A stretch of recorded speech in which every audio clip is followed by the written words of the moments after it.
Hi friends, ಇವತ್ತು ನಾನು ನಿಮ್ಮ ಜೊತೆ ಶೇರ್ ಮಾಡ್ಕೊತಾ ಇರೋ ರೆಸಿಪಿ ಬೆಂಡೆಕಾಯಿ ಗೊಜ್ಜು. ಅದಕ್ಕೆ ಬೇಕಾಗಿರೋ ಇಂಗ್ರೀಡಿಯೆಂಟ್ಸು ಈ ರೀತಿ ಇರುತ್ತೆ. ತುಂಬಾ ಸಿಂಪಲ್ಲಾಗಿ ಮನೆಯಲ್ಲೇ ಮಾಡ್ಕೋಬೋದು. ಬೆಂಡೆಕಾಯಿನ ತೊಳೆದು ಕ್ಲೀನಾಗಿ ಕಟ್ ಮಾಡಿ ಇಟ್ಕೊಂಡಿದ್ದೀನಿ ಚಿಕ್ಕ ಚಿಕ್ಕದಾಗಿ. ಒಂದು ದೊಡ್ಡ ಸೈಜ್ ಟೊಮೆಟೊನ 4 ಪೀಸ್ ಕಟ್ ಮಾಡ್ಕೊಂಡಿದ್ದೀನಿ. ಒಂದು ದೊಡ್ಡ ಸೈಜ್ ಈರುಳ್ಳಿನ ಉದ್ದುದ್ಗೆ ಕಟ್ ಮಾಡ್ಕೊಂಡಿದ್ದೀನಿ. ಒಂದು ಇಡೀ ಆಗೋಷ್ಟು ಪುದೀನ ಮತ್ತು ಕೊತ್ತಂಬರಿ ಸೊಪ್ಪು ತೊಳೆದಿಟ್ಕೊಂಡಿದ್ದೀನಿ. ಮತ್ತು ಒಂದು 1/4 ಇಂಚ್ ಆಗೋಷ್ಟು ಶುಂಠಿ, ಬೆಳ್ಳುಳ್ಳಿ, 2 ಹಸಿಮೆಣಸಿನ್ಕಾಯಿ, ಒಣಮೆಣಸಿನ್ಕಾಯಿ 4 ತೊಗೊಂಡಿದ್ದೀನಿ. ತೆಂಗಿನಕಾಯಿ ಕಟ್ ಮಾಡಿ ಇಟ್ಕೊಂಡಿದ್ದೀನಿ, ಮಿಕ್ಸಿಗೆ ಗ್ರೈಂಡ್ ಮಾಡೋಕ್ಕಾಗೋ ಥರ. ಒಂದು ಚಿಟಿಕೆ ಅಷ್ಟು ಅರಿಶಿನ, ಒಂದು ಸ್ವಲ್ಪ ಚಕ್ಕೆ, 2 ಲವಂಗ, ಒಗ್ಗರಣೆಗೆ ಸಾಸಿವೆ, ಧನಿಯಾ ಪೌಡ್ರು, ಕರಿಬೇವು ಸೊಪ್ಪು. ಈಗ ಕಾದಿರೋ ಬಾಣಲೆಗೆ ಎಣ್ಣೆ ಹಾಕ್ಕೊಂಡು ಕಟ್ ಮಾಡಿ ಇಟ್ಕೊಂಡಿರೋ ಬೆಂಡೆಕಾಯಿನ ಹಾಕ್ಕೊಂಡು ಚೆನ್ನಾಗಿ ಫ್ರೈ ಮಾಡ್ಕೋಬೇಕು.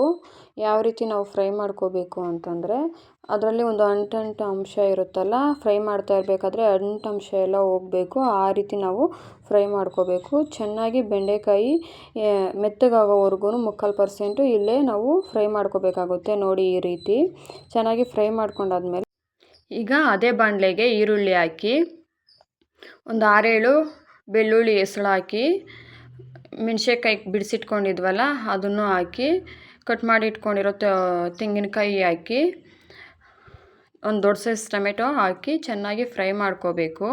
ಯಾವ ರೀತಿ ನಾವು ಫ್ರೈ ಮಾಡ್ಕೋಬೇಕು ಅಂತಂದರೆ, ಈರುಳ್ಳಿ ಎಲ್ಲ ಕೆಂಪಗಾಗಬೇಕು, ಹಸಿ ಸ್ಮೆಲ್ಲೆಲ್ಲ ಹೋಗಬೇಕು. ಆ ರೀತಿ ನಾವು ಈರುಳ್ಳಿನ ಚೆನ್ನಾಗಿ ಫ್ರೈ ಮಾಡ್ಕೋಬೇಕಾಗುತ್ತೆ, ಈರುಳ್ಳಿ ಕೆಂಪಗಾಗೋವರೆಗೂ. ಈಗ ಒಂದು ಮಿಕ್ಸಿ ಜಾರ್ಗೆ ಲವಂಗ, ಚಕ್ಕೆ,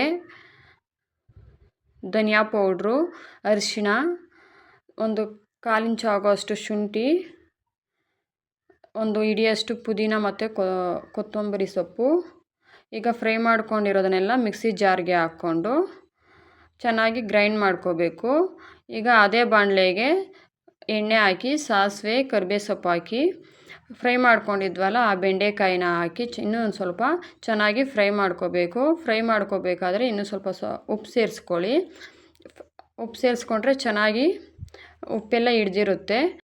ಚೆನ್ನಾಗಿ ಫ್ರೈ ಮಾಡಿರೋ ಅಂಥ ಬೆಂಡೆಕಾಯಿಗೆ ಈಗ ಗ್ರೈಂಡ್ ಮಾಡಿ ಇಟ್ಕೊಂಡಿರೋ ಅಂಥ ಮಸಾಲಾನು ಸೇರಿಸಿ ಹಸಿ ಸ್ಮೆಲ್ ಹೋಗೋವರೆಗೂ ಅದನ್ನು ಸ್ವಲ್ಪ ಫ್ರೈ ಮಾಡಿಕೊಂಡು, ನಮಗೆ ಯಾವ ಕನ್ಸಿಸ್ಟೆನ್ಸಿಗೆ ಬೇಕೋ ಅಷ್ಟು ನೀರನ್ನು ಹಾಕ್ಕೊಂಡು ನಾವು ಚೆನ್ನಾಗಿ ಮಿಕ್ಸ್ ಮಾಡಿಕೊಂಡು, ಟೇಸ್ಟ್ ನೋಡಿಕೊಂಡು ಸ್ವಲ್ಪ ಉಪ್ಪು ಹಾಕ್ಕೊಂಡ್ರೆ ನೋಡಿ ತುಂಬಾ ಚೆನ್ನಾಗಿ ಮನೆಯಲ್ಲಿ ಈಸಿಯಾಗಿ ಮಾಡ್ಕೊಳ್ಳೋ ಅಂಥ ಬೆಂಡೆಕಾಯಿ ಗೊಜ್ಜು ರೆಡಿಯಾಗಿದೆ. ಅದ್ರ ಮೇಲೆ ಸ್ವಲ್ಪ ಕೊತ್ತಂಬರಿ ಸೊಪ್ಪು ಹಾಕಿ ನೋಡಿ, ಎಲ್ಲರೂ ಒಮ್ಮೆ ಟ್ರೈ ಮಾಡಿ, ಚೆನ್ನಾಗಿರುತ್ತೆ. ಎಲ್ಲರೂ ಇಷ್ಟಪಡ್ತಾರೆ. ಮುದ್ದೆಗೆ, ಚಪಾತಿಗೆ, ಅನ್ನಕ್ಕೆ ಎಲ್ಲ ತುಂಬಾ ಚೆನ್ನಾಗಿರುತ್ತೆ. ಸಿಗೋಣ ನೆಕ್ಸ್ಟ್ ವಿಡಿಯೋದಲ್ಲಿ. ಬಾಯ್.